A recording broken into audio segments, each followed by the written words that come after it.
Text us at 737-301-9600. This is the JB and Sandy Show on Austin's 80 station, 103.1. I surprised Tricia Saturday afternoon with an invitation to go to the movie with me. Yep. And I didn't regret it. You behaved. You weren't too annoying. I don't really get out of control in public, do I? No, but she did say to me, JB, Tricia goes, what made you decide to invite me to go to the movie? And I go, and Landry, our daughter, went too. And I go, I don't know. I was just like looking for something to do with my family that I didn't have to listen to you guys. That there was no chance of us talking to each other. It's either this or skydiving. It's too far to drive to San Marcos to go skydiving, so we're going to see Superman. And we went to it's called Sinopolis now. It used to be the Movie House and Eatery on 620, and it's still really nice, and the food's good. But we went and saw Superman, and I knew going that Superman's not my type of movie, right? It's not my thing. I'm not a superhero guy. I don't know the superhero story, but it was playing at a time that I was available, and it checked your family time box. Yeah, and so we went and saw it, and Tricia wouldn't stop talking about how much she's not mad at Superman. Ooh, that new Superman, the new actor playing him. Hello, I am not mad at that. Henry at Cavill, all. right? No, Henry Cavill was the old one. Oh, I don't know. But I'll tell you this much though. Superman's costume is out of date, man. It just looks he looks ridiculous. No, he does not. He looks so stupid with his red boots and his underpants. I don't understand what other Superman costumes have you seen? But I'm just comparing him to like Batman. I mean, it's like what they did. If they did this, if Batman stayed as true to the character as Superman has, Batman would look like Adam West did back in the 60s with that lame costume. They've done the same thing to Superman. He's not cool at all. I mean, he's not cool. I'm not mad at him. The actor, his name is David Corenswet, put on 40 pounds of muscle for this role. And he refused to take steroids. And you can see it in that suit. I'm not mad at that suit at all. I think it looks good. Really, with the red underwear and it's again. I think all of the Supermans have had red underwear. A cape. Superman has always had a cape. What are you talking about? I know. Yeah, but I get in the world of Iron Man and Transformers, it's just, the guy that, does he spin around? Does he still go into a phone booth? Oh, no, they quit doing that. But he did the spinning around eye vision, X-ray vision, whatever. Well, he was killing all those raptor robots. He was spinning the laser around. I will say, I did not like this one. I wasn't as into this one as much as I was past Superman's, and it's 100% because of Superman's dog. Did you know, JB, that he's got a dog in this episode, this series? I didn't. He's got a dog named Crypto who also wears a cape, who can fly. He's like a super dog. And he names his own dog after the material that can destroy him. That makes no sense. From Krypton. And I was like, uh-oh. He was in the opening scene with the dog saving him. And I was like, I don't know about this. It was a bridge too far for me. Yeah. They don't have time for pets. Right. Yeah, right. And I thought the dog thing was dumb. I thought the dog thing was dumb too. Right. That made me a little bit sad. You're Superman, right? And I did find it kind of funny at the very end. I'm not going to ruin anything in the movie.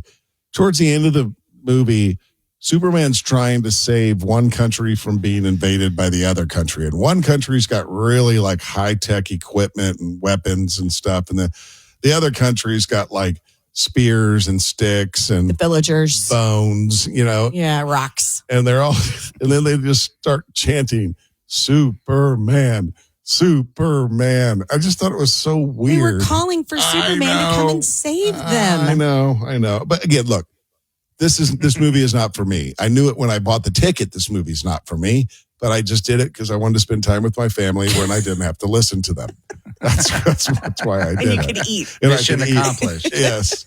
Tell me about, JB, tell us about Happy Gilmore 2. Yeah, we decided to just do a movie night at home. I was like, why don't we watch a documentary? And we were shuffling through that. And then Happy Gilmore popped up right away on Netflix or whatever it was. And I was like, oh yeah, the new Happy Gilmore's out. So we watched that for grins. And, you always hear about what a beloved person Adam Sandler is in Hollywood. Mm-hmm. And he takes care of his friends, and his movies cost very little and make a ton of money. Mm-hmm. He's one of the highest grossing people ever. But I'm just going to tell you a few of the cameos of people I recognize, and there's probably tons more, and I just didn't know who they were. But I could not get over how many cameos there are from celebrities in Happy Gilmore 2. Now, on the golf side, speaks a lot to. I guess that speaks a lot to Adam Sandler. If you're a younger golfer, you probably grew up with being an Adam Sandler fan. But there are older golfers like Ricky Fowler was in there, Really? Jack Nicklaus, Lee Trevino. Wow. John Daly has a big role, and they're all older than Adam Sandler. But then, the young guys, Rory McIlroy's in it, Scotty Scheffler. Wow. Bryson DeChambeau. Yeah. Jordan Spieth. Really? Like, they're all in this. John Daly has a big role. Reggie Bush is in it. Post Malone does a cameo. Eminem. A whole bunch of SNL people. I mean, this article says over 60 cameos. Yeah, of course, he always puts Rob Schneider in his movies. They've been friends forever. Steve Buscemi is always in Adam Sandler movies. Yeah. Guy Fieri is in it. Ken Jennings, you remember him from Jeopardy? Yeah. Oh, yeah. Dan Patrick's in it. Vern Lindquist. Really? Burns them. Yeah. It just goes on and on and on with all these cameos. It's goofy. It's a silly movie. You have to suspend any seriousness to watch an Adam Sandler movie. But it's just fun and goofy and lighthearted. Like, I think you guys were saying when we talked about it a couple weeks ago, it's like the world just needs some laughter right now. Yeah. After, a couple of years leading up to the election and just, after going through COVID and everything, like, we need to just chill out and laugh a little bit. And it totally fits that bill. I believe my words were, hopefully we have collectively taken the stick out of our butts. You know what I mean? That's what I said. And we can actually laugh at some stuff that's funny. And even if it is offensive, it's still funny, right? Yeah. So it's a fun movie. And of course, Adam Sandler's killing it. Of course. I mean, the guy makes money. Cheap movies make a lot of money.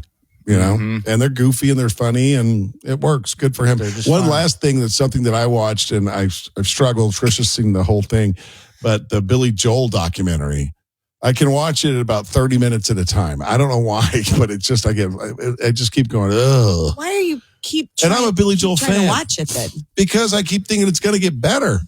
And you loved it. I loved it. Are you in the first episode or the second? First.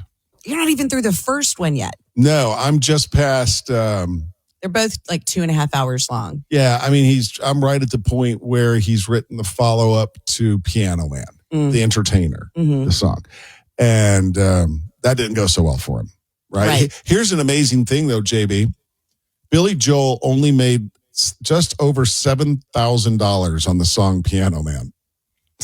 Well, I didn't know that. Yeah. He signed away everything. He signed everything away. Yeah. And a lot of the albums that we got for him, at least 2, if not 3, were simply because he needed more money. That the first time was that he had a bad deal and made no money. So he's like, well, I better write something else. Made a ton of money, then got screwed by his manager in that one and had to do another album and go on tour because he's like, I have no money and now I have a kid. Like, he's just able to crank these songs and these albums out, and each one was more successful than the last. Yeah. It's amazing. And Billy looks a lot better today than he did when he was younger. I thought so too. Yeah. It's weird. He's bald headed now. Yeah. And he looks cleaner. Cleaner. You know what I mean? So I'll finish it. I'm sure it'll get better. So I hope. I mean, torturing yourself. It's got to get better because he's got so much good music. Yeah, the music was amazing. Listening to how he wrote them. The thing I loved the most is that every single song was a story about something that was happening in his life at the time. Yeah, he wrote New York State of Mind in an hour. He started it on the bus, driving into New York. And then finished it when he got home on the piano. And he said the whole thing took about an hour to write. Wow, that's talent. That's talent. Tricia, I've got an answer to something that we were discussing last week. The three of us. Remember when we were talking about our big debate about kolaches, whether a kolache is only a kolache if it's a fruit kolache, and that a wiener kolache is not a kolache. Yes, right. That's my theory. Right, you're correct. I am. Really? Yep. I got several text messages from listeners that informed me, and they all said the same thing. There's probably about 8 or 9 of them. Wieners, kolaches are really called klobasnik. Okay, I've never heard that word. Klabosnik, klobasnik. So your wiener kolaches are really klobasniks. All right. And non-wiener fruit or cheese are kolaches. All right. All right. Good to know. Yeah. So you were right. I was right this whole time. I knew it. I felt it. It was just a hunch. I mean, it was just a theory and a hunch, but somewhere deep down in me, I knew those wiener kolaches were trying to hoard in. I remember first moving here in 95 or 6. What year did I move here, JB? Do you know? 96. 96. We started in January of 96. 96. I remember the first time I saw someone with a sausage wrap. I moved here from upstate New York, and I was like, these people eat anything in a tortilla. In a tortilla. Anything. Give me try that. Let me try that. It's basically an edible plate. Yeah. So your fingers don't get greasy. Yeah. And the Rudy sausage wrap, tough to beat. Yeah. Really tough, with a little mustard on there. Heck. Oh, yeah. Yes. So we've cleared that up. Klobasnik. Will you remember that word? I'm going to write it down right now. Klobasnik. Longhorn football kicks off 26 days, 11 a.m. kickoff in Columbus. You'll be able to listen to the game here on Austin's 80 station, 103.1. Craig Way has the call, as he does every year. He is the best college play-by-play guy in the country. He's awesome. I turn the TV down and listen. They have this cool app where you can sync the radio broadcast with the television broadcast. Yeah, that's cool. It's a great way to listen to it. I'm going to try to get Craig on the show before the kickoff of the season. And wow, what a kickoff it'll be against Ohio State, the very first game of the year. We've had him on before, and he's an incredible guest, first of all. And it just seems like a good human being. What a talent. Mm-hmm. But what I would love to ask him is, like, what's it like? Because he's been doing it so long that you go through the ebbs and flows of when you're good at Longhorn sports or not. Right. There are some lean years in there. Yeah. And now we're on a major upswing. Right. Like, what does that feel like one year to the next, where you're not in the playoff picture at all versus expected to win it all? It's got to be a completely different vibe. Yeah. Plus going through musical coaches like they did for years. They've got the right guy now. There's no doubt about that. He's going to be here for a long time. I'm kind of glad that game is on the road, as much as I would want it to be at home. But I wouldn't go. It's just so hot. So, if it were here. Yeah. Yeah, I don't know. Like you said, 26 days away. And we've always talked about it. The breaking point in the weather is right around mid-October, Texas OU weekend. Yep. Mm-hmm. Yep. Up until then, it's just too hot. So hot. It's just, I know there are diehard Longhorn fans, and what does DKR hold now? Nearly 110,000 or something ish. I love watching at home. I love it. I get so geeked out about it. Yep. But I can't do it. Those early games, man, you guys are hardcore. They are. Like, it's too much. And then some of Tricia, what would you wear to a game in August? Oh my gosh, as little as possible without looking like a hooch. Yeah. Although that sometimes is the aim for some of the ladies who go to make it a little hoochy. But I mean, it's just so hot. I think one of my favorite things, though, is that they put the visitors team on the sun side. I think that's so funny. Oh, you'll relate to this, Tricia. Over the weekend, I did a short bike ride, and I went by Austin High. Oh yeah, and it was it was approaching noon. And the band was out there lining up to order and stuff before football season starts. Yep. And I just thought, oh my, it's already blistering hot by now. And they're in the and they were parking just lot. Getting started. Yeah. And I guess they can't go early enough when it's cool out because it's a noise ordinance problem. Probably. Yeah. It's pretty loud. I don't know because Landry's high school, their summer band goes from 7 a.m. to 4 p.m. Monday through Friday. It's already started. So they're out there at 7 a.m.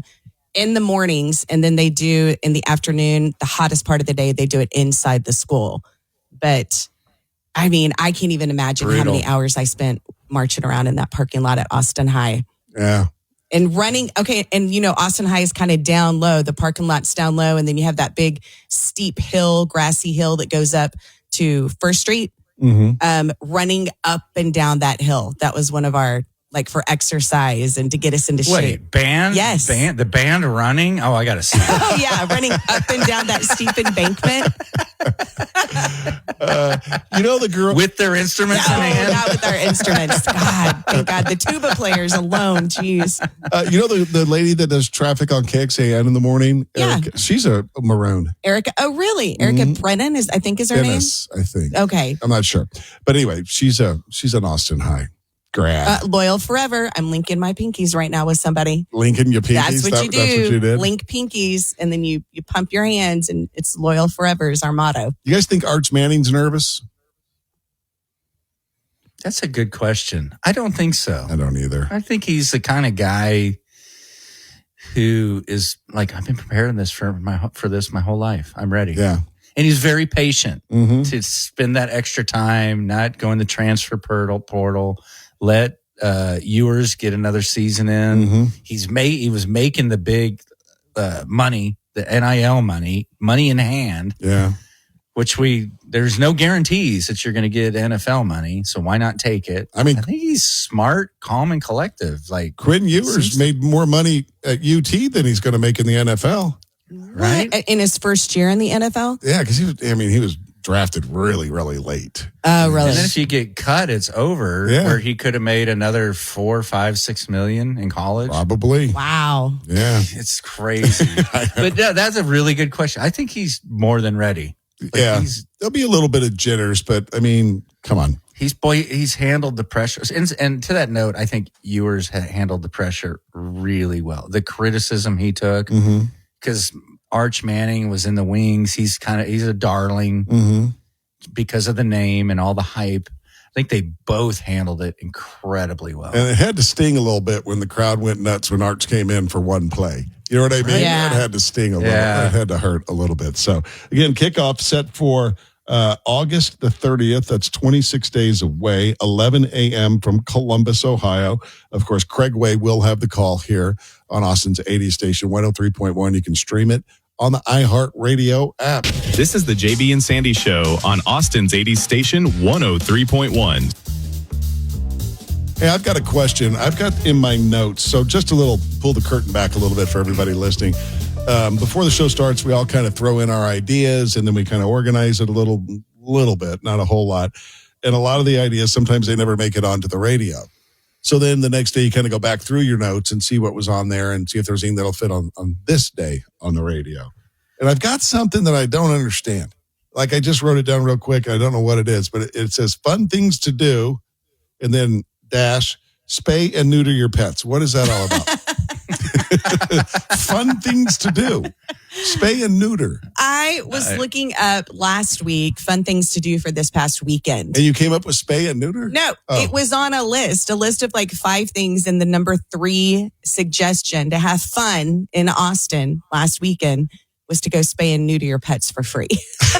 I was like, wow. Okay. I thought that was a little. They were kind of working. Oh, I thought you meant they just hand you the scissors and let the amateurs go at it.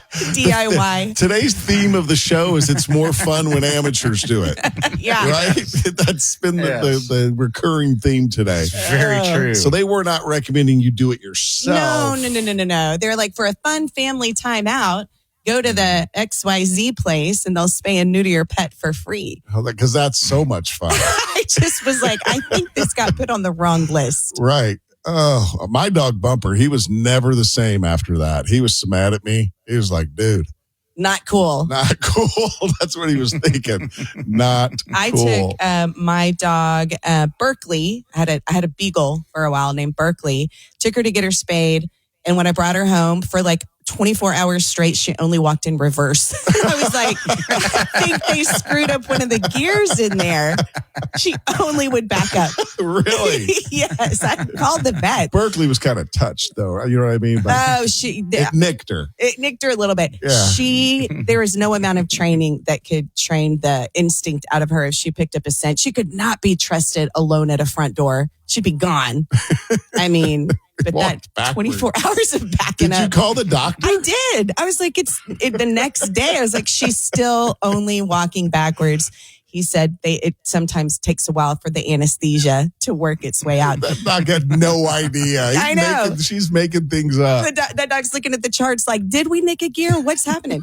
Whenever Bumper had to go under anesthesia, he was a giant 115-pound chocolate lab. And I hated it to go pick him up after any procedure because he whined for 24 hours straight. Whined and whined and cried and whined and could not be comforted. And just this giant whining brown dog. Oh, it made me crazy. How your dudes doing? They all right? They fighting any? They wrestle a lot. I've got 2 little terrier mutt mixes. One's about to turn 12 at the end of this year, and the other one's 1.5. Mm-hmm. They're great. They're awesome. About time you got a good dog, because I was telling Landry, we were going to work out the other day, and there was a Weimaraner on a leash in the neighborhood. And I go, that dog right there, that is a Weimaraner. And I go, JB had one named Turbo. Is the worst damn dog I ever seen in my life. Horrible. He was just an a-hole. Horrible. He was just an a-hole, right? That's a breed they're beautiful dogs, but beautiful dogs. Beautiful dogs, big, beautiful dogs. No one's ever seen anything like it before. They tell me no one's ever seen anyone like it. But a little overbred and they, kind of ruined. But yeah, what a knucklehead. We endure. We don't take them back. We don't take them back to the shelter. We're committed. And that was a long one. Oh my God. Yeah, he lived. Turbo Pete hiked his leg Pete on me one time. He didn't like me. He was an a-hole, wasn't he? He was not good. So I think it's about, you've been blessed now. Finally, you put your time in with the rough, one, and now you got some good ones. Oh yeah, we've got the 2 we have now are easy. Other than the fact they're ugly.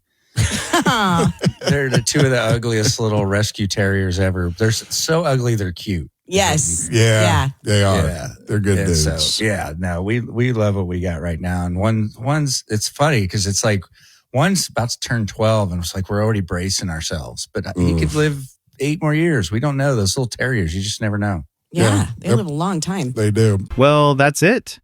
Do us a solid and copy and paste the link to this episode and send it to a friend or 2. Thanks for listening.